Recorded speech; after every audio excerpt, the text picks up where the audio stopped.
kabajamtoota daawwattoota maatii furtuu viidiyoowwan gaggabaaboo obboleessi kun sagalee kanatti aanee isiniif galchu guutuu isaa ta'uu hin taane gara fuulduraatti kan isinii dhiyaatudha. Ga'een isinirra jiru viidiyoowwan gadhiifaman laayik gochuu, warri maatii hin taane immoo sabiskiraayib gochuudhaan guyyoota kana eeggachuutu isinirra jira jechuudha. Dhugumadha wanti kun isa jedhuuf viidiyoo guutuu isaa yeroo dhiyootti isiniif gadhiisna. Hundumti keessanuu maatii ta'uudhaan nu hordofaa isiniin jechuu jaallanna. Akkuma kanagaa yeroon kun yeroo kan keessummaa koo beetiitii garuma sanatti darbina. Ogeettiidha. Nama Waaqayyo waan guddaa keessa kaa'edha. Kanarraa kaaseen maqaa ishii boontuu kan jedhu kana obseettan geeddaru. Obsee jechuun wanta hunduma kan inni irratti obse. Waan hunduma kan inni ishii irratti dabarfadhe. Waan hundumaa Waaqayyo karaa ishii kan narra dabarsedha waan ta'eef ishiin tajaajila kootiif namni lafee dugdaa malee hin socho'u.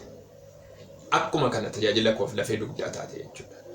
Erga ilatti gallee yeroo hundumaa tajaajilli eessaan ba'ee akka mul'atu barbaaddi. Kanaan otoo jirru tajaajila sababa ishiitiin hiriyoota ishii baay'een bare. Hiriyoonni ishii ani bare dhugaadha baay'ee namoota Waaqayyoo baay'ee namoota Waaqayyoof of kennan namoota Waaqayyoon jaalatanidha.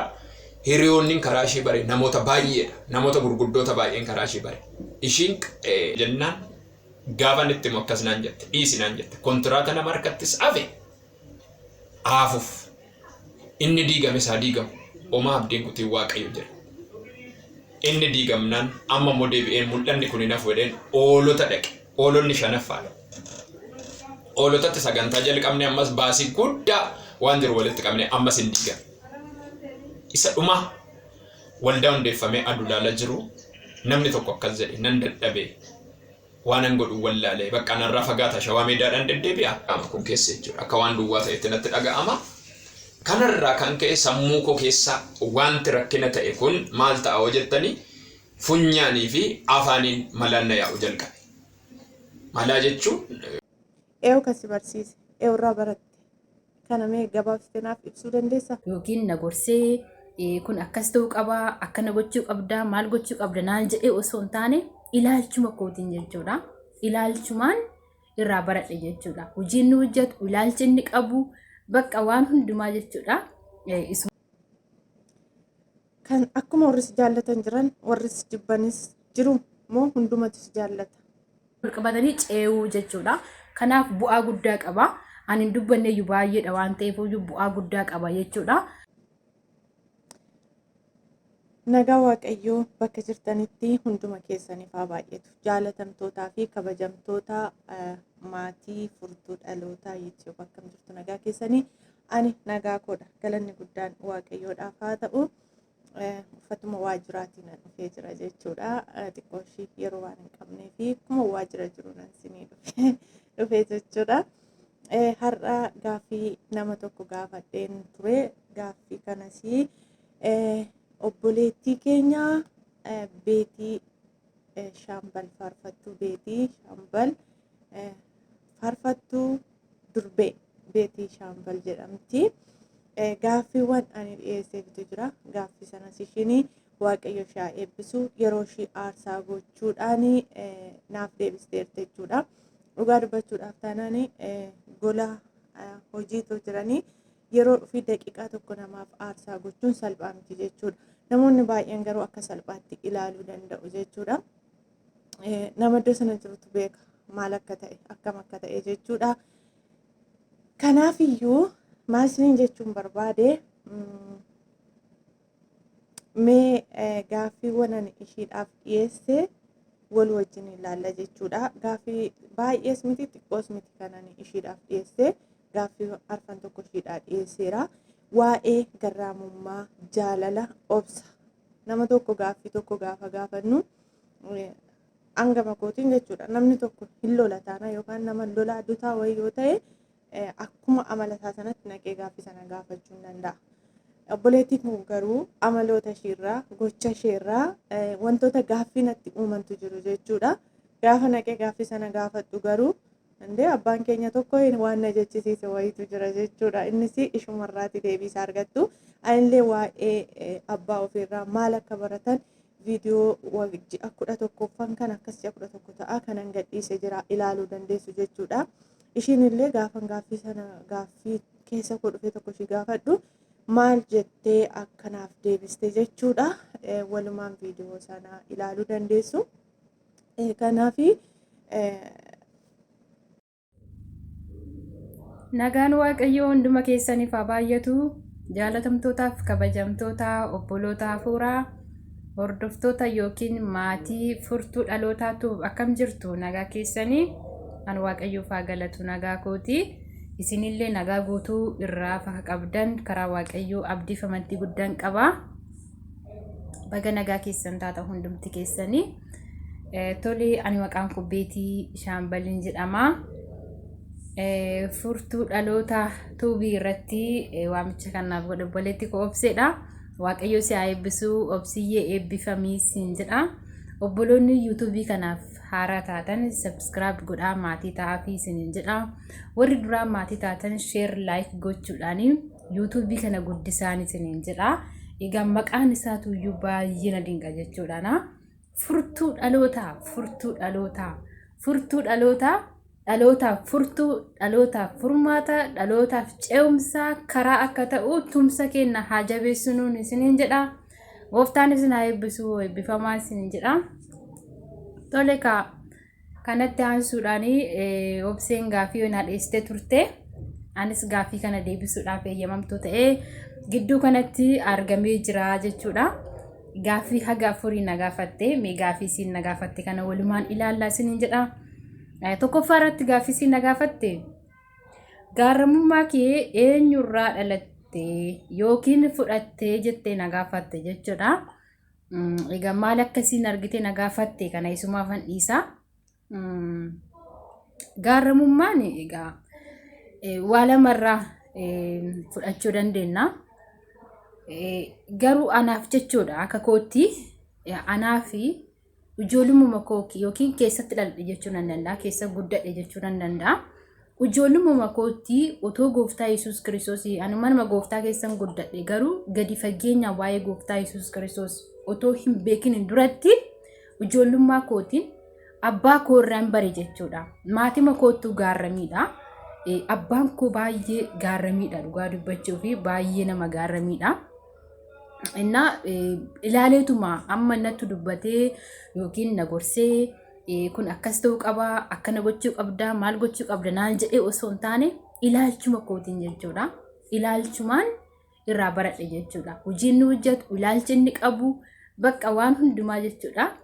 Isumarraan baree jechuudha. Ilaalchuma kootiin irraa baradhe jechuudha. Baay'ee jechuun egaa dubbachuuf hin baay'ata waan ta'eefuyyuu isumatu baay'ee gaarramiidha. Isumarraan baree garuu Gooftaa Yesuus Kiristoosiin hagan sirriitti gadi fageenya waa'ee Gooftaa Yesuus Kiristoosii akkamitti gara biyya lafaa dhufee eenyuuf dhufee kan jedhu gaafan gadi fageenyaan baru guddadhee gaafan uf beeku jechuudha. Bakka waa'ee abbaa koo caalaa Gooftaa Yesuus Kiristoosii gaarramummaa nu barsiisa jechuudha. Inni balleessaan qabu nuuf jecha gara biyya lafaa dhufee homaa badii inni qabu tokkoyyuu hin jiru. Wanti hate hin jiru garuu balleessaa kennaaf jecha cubbuu kennaaf jecha ba'aa kennaaf jecha reebamee xoofoo hadhaa dhugee nuuf jedhee fannifame jechuudha. Gaduuf deebisee kanaaf isarraa barumsa guddaan argadhe jechuudha. Akka inni gaduuf deebise balleessaan qabu balleessaa koof jedhee reebame anumtuu yoon balleesseeyyuu hammam gaduuf deebisee jiraachuu danda'a. Kana ufuma koo beeka jechuudha. Isa kanaaf Gooftaa Yesuus Kiristoos nuuf jecha reebamee waan hundumaa obsaan danda'ee arrabsoo danda'ee tumamuu danda'ee isarra darbee xoofoo hadhaa danda'ee mismaaraan tumamuu danda'ee hamma du'aatti deeme jechuudha. Isa kanaaf Gooftaa Yesuus Kiristoos irraa baradhee keessatti dhaladhee keessatti guddadhee jechuu nan danda'a jechuudha. Inni kun isa kanadha. Lammaffaan namoota hundumaa biratti akkasumaadhaan jette ani jijjiiraman qabu jechuudha. Jechuun jijjiirama yeroo isin jiru nama kan bira dhaqee nama biraa fakkaadha. Isa kan bira dhaqee kan biraa fakkaadha jechuun akkasii miti jechuudha. Ani isima sanaa bakka isima sana jechuudha jijjiirama qabu ani isima sana jechuudha. Gaarummaa baay'ee agarsiisee jechuullee hin danda'u. Ganaa hin agarsiifne ganaan agarsiisa. Garuu ammaaf wanti narraa mul'atan jiraachuu danda'u. Isuma kana argitee na gaafatti ta'uu danda'a. Kanaaf ani bakka hundumaatti akkasuma jechuudha. Inni kun isa kanadha. Sadaffaan jaalalli obboloota yookiin namoota siif maalidha bu'aa qabaanaan jette. Jaalalli obboloota anaaf utubaadhaan jedhaan.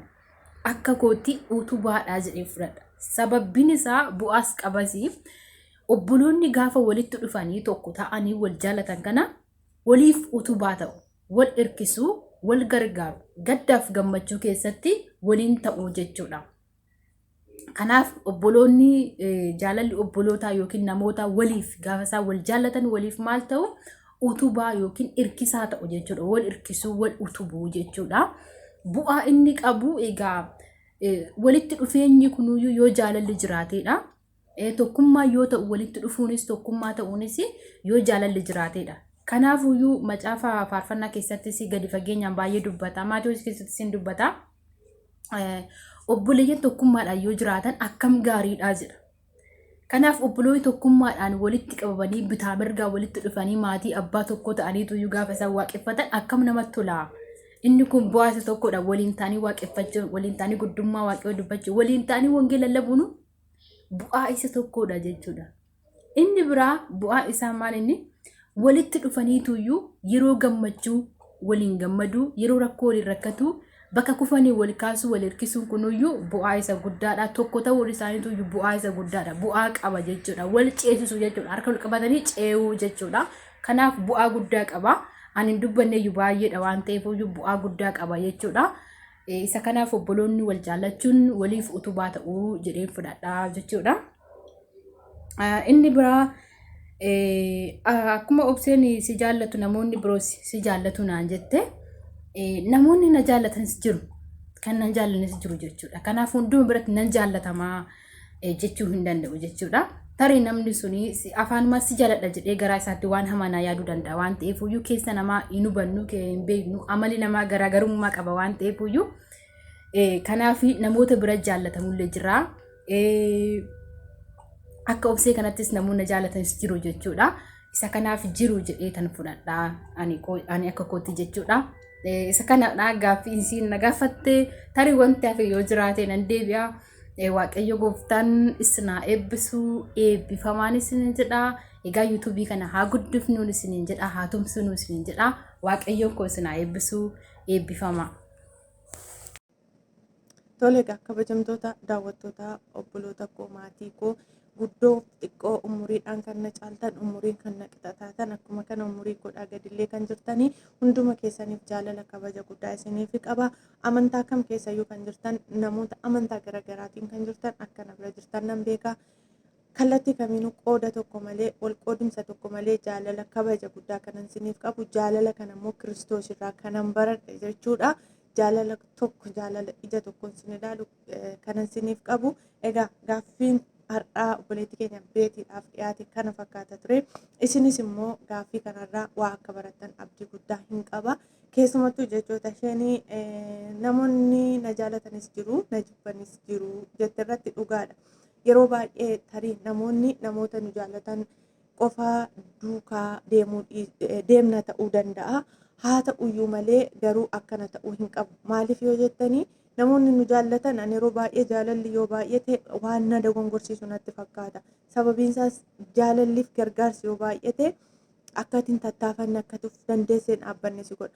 Namoonni baay'een namoonni gaafa isaan jibban gaafa lolli isaan irratti ka'ullee maaliif jedhanii kan dadhaban jiraachuu danda'an. Lolli sun jibbinsi sun garuu akka itti jabaattu si godha jechuudha. Kanaaf hundi isaa jiru kan na jibbanis kan na jaallatanis jettee yeroo baay'ee egaa warra nu jaallatan qofa duukaa deemuu osoo hin taane warra nu jibbanis warra nu ari'atanis warra nu barbaadan qofa jalaa oo jennee itti siqnee jaalalaan qabu osoo hin taane warra nu ari'anis akkamitti gara isaaniitti siqnee jaalalaan akka isaaniin ofitti madaksine isaan wajjiniin jiraannu warra nu jibbanis akkamitti akka jaalalaan mo'annee isaan wajjiniin jiraannu gaaffiif deebii obboleettii keenyaaf taasifame kanarraa deebii ishiin kenniterraa akka barattan abdii guddaan qaba. Kanaafiyyuu jechuudha hundumti keessan waan hordoftaniif guddaa isin galateeffadha. Egaa waajjira maqqaffata waajjiraatiin nan dhufee jira. Yeroon isaa yeroo ho'aati akkuma beektanii. Kanaafi viidiyoo kana hojjechuu waan an barbaadeef yeroon argadheettan fayyadame. Kanan isiniin jedha Waaqayyo isin haa eebbisu. Akkuma kanammoo himuu kan hin barbaachisne sinuu beektu. Mallattoo ishee diimtuu gara garanaa jirtu tuqaati mallattoo bilbilaa itti tuqaa jechuudha. Sababiin isaas wantoonni gadhiifamanii akka dafanii isin qaqqabaniif jechuudha. Viidiyoowwan babbareedoo yeroo dhiyootti isiniif gadhiisna. Viidiyoowwan sana gara dhumaarra isiniif hin gashaa. Viidiyoo akkamii akka isiniif qophaa'aa jiru dhugaa ba'umsa baay'ee ajaa'iba. Anumattuu deebi'ee dhugumaa kun kan na jechisiise kana keessa darbineerraa kan na jechisiise jireenya maatii kan wal qabate isiniif qabadhee dhufaan jira. Turtii gaarii.